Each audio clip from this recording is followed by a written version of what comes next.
আমরা ব্যারাকপুর রাষ্ট্রগুরু সুরেন্দ্রনাথ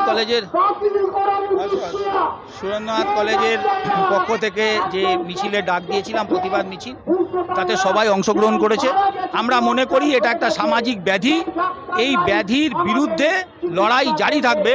শুধুমাত্র একটা ধর্ষকের বিচার না, এই ধর্ষণ বা নারীদের ওপর যে অত্যাচার, এই ব্যবস্থার বিরুদ্ধেই আমাদের লড়াই জারি থাকবে। তার জন্যই আমরা নেমেছি। আমাদের আরও দুজন জিএস কলেজের প্রাক্তন তারা আছেন, তারা বলবেন। আমার নাম অভ্র, উনি অভিজিৎ গুহ এবং বিশ্বজিৎ বোস। আমি অভ্র দে, আমি একটা সামাজিক সংগঠনের সঙ্গে যুক্ত, এটাই আমার পেশা। আর উনি বিশ্বজিৎ বোস, উনি অভিজিৎ গুহ, ওরা বলবেন। যা আমাদের বলার তো দেখছেন, গোটা দেশ নেমেছে, গোটা পৃথিবী নেমেছে, আমাদের রাজ্য উত্তাল। আমরা প্রাক্তনী যারা সুরেন্দ্রনাথ কলেজের, তারা সকলে নেমেছি, দলমত নির্বিশেষে নেমেছি। এর সুবিচার আমরা চাই। যতক্ষণ না পর্যন্ত সুবিচার পাওয়া যাচ্ছে, ততক্ষণ পর্যন্ত মানুষ পশ্চিমবাংলা সহ গোটা দেশে রাস্তায় থাকবে। আর আরেকটা কথা বলে রাখার দরকার, যারা বলছেন যে মেয়েদের রাত্রেবেলা বেরোনোর দরকার নেই, যারা বলছেন মেয়েটি গিয়ে ওখানে কেন সেমিনার হলে রাত্রেবেলা শুতে গেছিল, তাদেরকে বলি মেয়েরা রাত্রেবেলা বেরোয় বলে রেপ হয় না, রেপ হয় যে রেপিস্টরা রাত্রেবেলা বেরোয় বলে।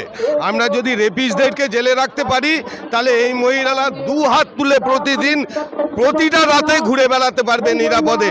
সেই ব্যবস্থাটা আমরা যতক্ষণ না পশ্চিমবাংলায় কায়েম করতে পারছি, ততক্ষণ এই লড়াই জারি থাকবে।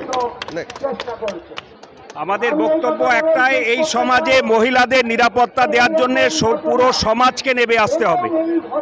এই দায়িত্ব আমাদের বাড়ির মেয়েদের, বোনেদের করে চাপিয়ে দিতে পারি না যে শুধুমাত্র তোমরা সাবধানে থাকো, তাহলেই সমাজ তোমাদের রক্ষা করবে। আমাদের সবচেয়ে কষ্ট হয় আমরা আমাদের ভবিষ্যৎ প্রজন্মকে কিভাবে রেখে যেতে চাইছি। এখানে রাষ্ট্রের একটা ভূমিকা আছে, সরকারের ভূমিকা আছে। আমি বলতে পারি সারা দেশে এই ধর্ষণের ঘটনা বন্ধ হয়ে যাবে না, কিন্তু সরকার যদি সচেষ্ট হয় তাহলে এটা কমতে পারে।